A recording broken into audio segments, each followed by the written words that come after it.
Hey everyone, it's Hans, and welcome back.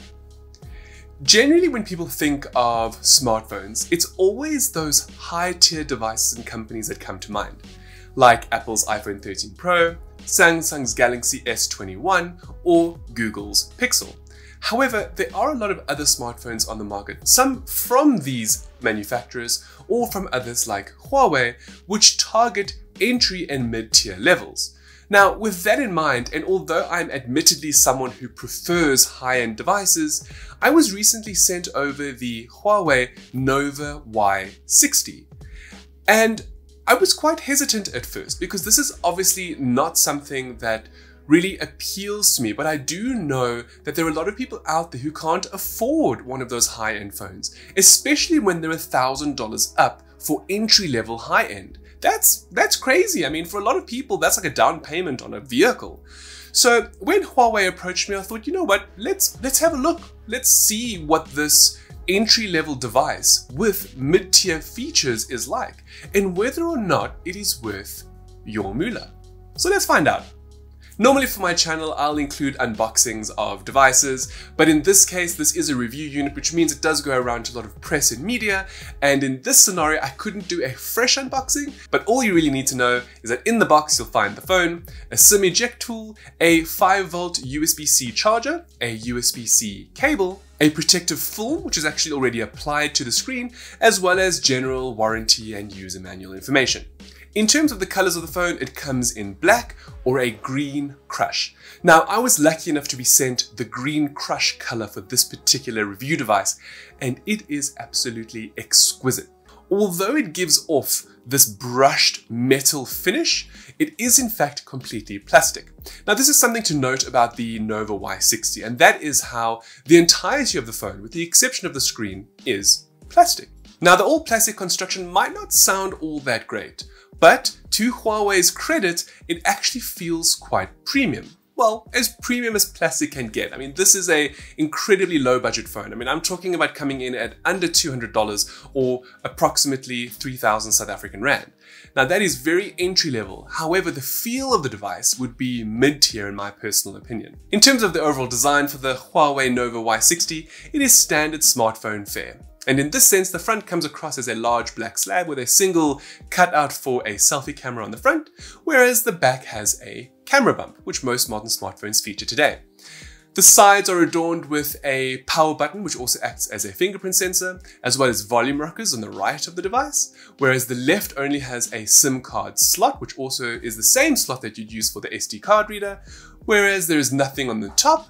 And on the bottom, there is a USB-C port, as well as a mono speaker, and rather interestingly, a 3.5mm headphone jack. That's something I haven't seen on a modern smartphone for some time. Now, in my time with the device, I found myself often missing the power button and hitting the volume rocker every time I wanted to gain access to the device.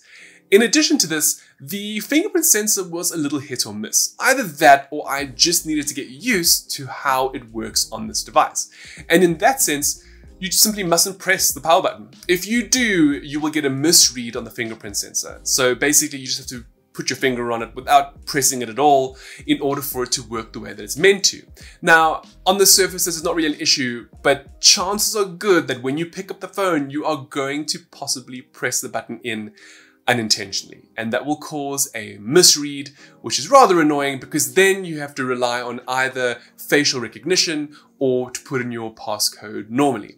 And in terms of the facial recognition, it's not the greatest. It's very much miss versus hit, but at least it's there if you do want to have another form of biometric authentication. In terms of connectivity, the Nova Y60 has Bluetooth 5.1, as well as support for connecting to Wi-Fi networks on the BGN spectrums that are 2.4 GHz. It doesn't support 5 GHz. So if you're running one of those new 5 GHz Wi-Fi mesh networks at home, this is not the phone for you. But then again, if you are running one of those networks, this wouldn't be the phone for you anyway. It also, interestingly enough, doesn't support near-field communication. So unfortunately, you won't be able to load your credit cards or anything cool onto this phone to tap onto terminals and so on and so forth. In terms of the overall dimensions of the phone, it has a length of around about 166 millimeters, a width of about 77 millimeters, and a thickness of about 9.7 millimeters. In terms of its weight, it's about 180 grams, therefore making the phone, in my personal opinion, it feels just right. Like, it's nice and weighty, but it's not too heavy, and it's not too light that it feels cheap. It actually feels quite premium, to be honest. In terms of the speaker on the phone, it's pretty average. It will get people through listening to videos or music, but it really won't become your preferred means of listening to anything. That is when I lost my darling husband. So what it seems to be, he now thinks his spirit animal is Kratos. With this new change, it hasn't been all that bad.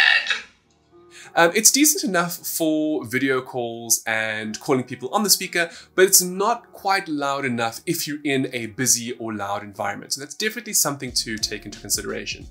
In terms of the display, it is a LCD TFT panel with 16.7 million colors and a pseudo 720p resolution. This is because it just misses the mark and comes in at 1200 by 720, which is still HD and honestly for the most part is pretty decent. Although the resolution is a little bit low, so you will see certain pixels every now and again, overall I found that it worked surprisingly well. In fact, I would say that this display is actually very good. Sure, it might not have anything fancy like being 4K resolution or having Pro Motion or any of those kinds of things, but it is a pretty decent TFT LCD 60Hz screen, which works surprisingly well in daylight.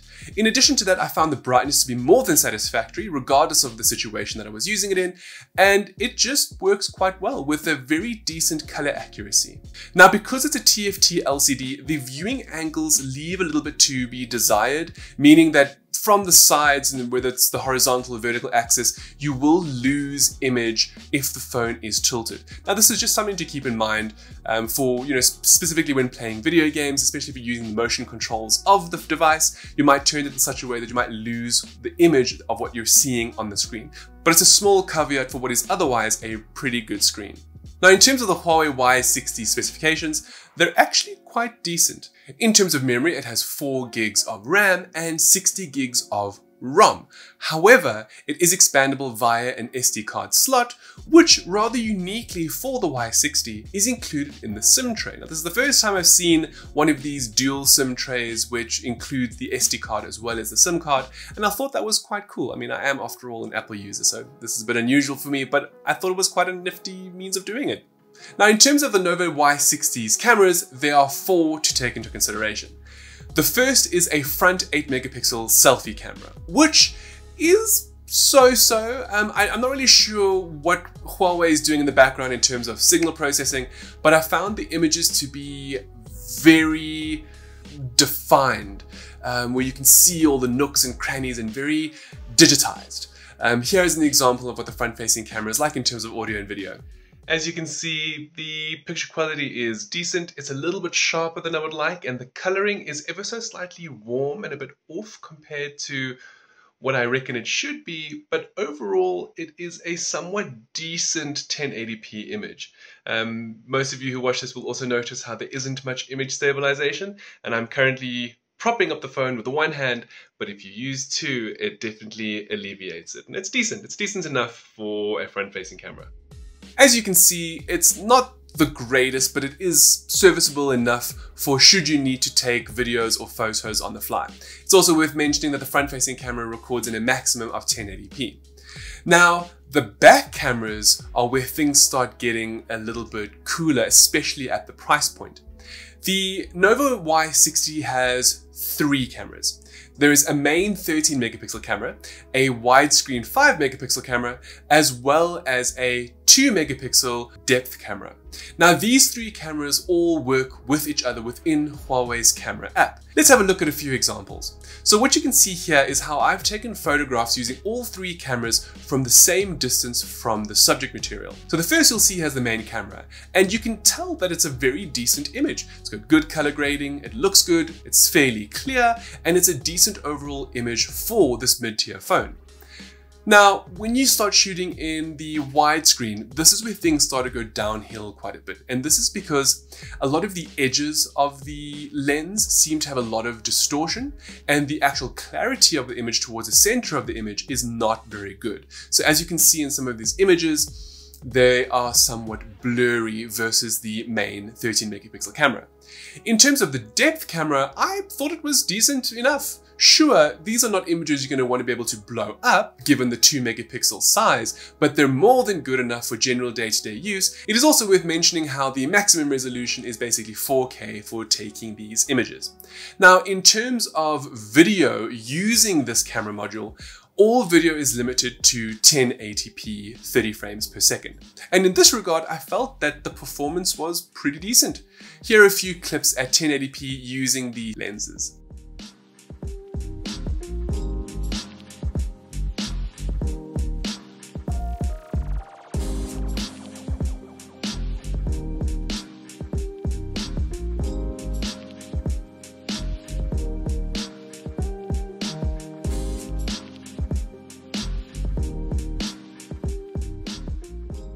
So it's quite obvious that the digital zoom is not very desirable. The phone itself doesn't have a telephoto lens, so it's all digital whenever you go past that 1x on the camera app. So if you were to get this phone, I would shoot with the main camera for things that need clarity, the depth camera for those wonderful portraits, and, well, if you have no other means of photographing something, I would then use the ultra-wide camera just because it lacks a lot of detail, whether it's in video or in photographs. But overall though, I have to give it to Huawei for putting these options in any case within a entry-level phone, because most phones under $500 or 10,000 Rand don't come with these features or these lenses. So this is actually a positive for the Y60. Now, probably the absolute best part about the Huawei Nova Y60 is its 5000 milliamp battery. This thing blew me away. I mean, it has a decent enough screen, the performance is pretty good as well, and its cameras are decent given the price point that the phone is aiming for. But by gosh, is the battery on this thing absolutely outstanding. Although it's only 5000 milliamps, I found that I could go days of using this phone and not need to charge it. It is legitimately that good. Unfortunately, it doesn't support fast charging and it also doesn't support wireless charging. But those are small caveats given the price of the phone and given how this battery literally went on for days. And I mean, I used this thing. I played games on it, I watched videos, I texted people. It's absolutely incredible how good it is in terms of battery life, and that alone probably pushes this phone above even some really high-end $1,000 phones out there, and that's just incredible in my personal opinion. In terms of the CPU of the phone, it does have a MediaTek processor from around about 2018. Now, given the budget aspect of this phone, it makes sense that it wouldn't have the best of the best processors. However, this thing is no slouch. Despite having a few hitches here and there navigating the Huawei EMUI interface, generally those would be overcome within a second or two of loading. Thereafter, the experience was generally quite smooth. And I also feel that the 4 gigs of RAM is more than enough, especially for multitasking, as I found the phone was quite good in that regard as well. With that said, every now and again, the phone would hitch depending on what I was doing, specifically within Huawei's EMUI operating system. Now, EMUI is something I do want to speak about a little bit more in depth. This is because I feel that this budget phone has mid-tier hardware, and overall, it's actually very good. It surprised me in many respects. But the EMUI, which is based on Android 10, is incredibly lackluster. I mean, for a start, you don't have access to things like Google Play or the Google Play Store or any of Google's services. In addition to that, it means that a lot of American apps are no longer available on the phone. So it is definitely something to take into consideration, and this is especially true if you are not tech savvy. And this is because I feel that the hardware for the price is exceptionally good, but it is let down by the operating system. Now, there are a lot of other grievances in terms of EMUI, which I really don't like. Things like how just browsing the gallery app, for example, will be filled with ads and videos at the bottom. And this permeates throughout the operating system in a variety of different apps and things that are included with this Huawei device. Something else that I'd like to mention in terms of the EMUI is that it's kind of like a direct, blatant copy of Apple's iOS, just not as refined or as functional, in my personal opinion. So if you were to get this phone, EMUI, as functional as it is, I personally don't think is that great for the device, and it would be something that I would heavily take into consideration before buying the device, especially if you're not a very tech-savvy user. If you're someone who just wants to buy a phone just to, have it, not really worry about it, I would not recommend it because of EMUI, despite the fantastic hardware for the price. However, if you're a little bit tech-savvy and you know how to download things through apps and services like APK Pure, or to completely flash the device with a different version of Android, I think that this is a very good deal. So what do I ultimately think about the Huawei Nova Y60? I think that this phone is fantastic from a budget, price, and hardware perspective. I think that there's great value for money to be had here. Unfortunately, I do feel that the Huawei EMUI software, which is built on Android 10, is the biggest issue holding back what is otherwise an incredible budget offering. Now, of course, it'll be up to you to determine whether or not you think that the limitations of EMUI are enough to enter the Android ecosystem on that level, or if you're tech savvy enough to make some changes and really bring out everything that this hardware is capable of. But now that is ultimately your choice. For myself, as much as I think the hardware is incredible, I do feel that the software holds it back from the perspective of being an easy choice for people who are not tech savvy. And so if you aren't the most tech savvy, I would perhaps say get yourself a device that has stock Android, or at least a version of Android that is only slightly modified versus the EMUI that Huawei employs because of whatever issues they've had in the past with American companies and legislation. But of course, that's a topic for another day. If you enjoyed this review, you know what to do, and I look forward to seeing you all again soon. Ciao for now.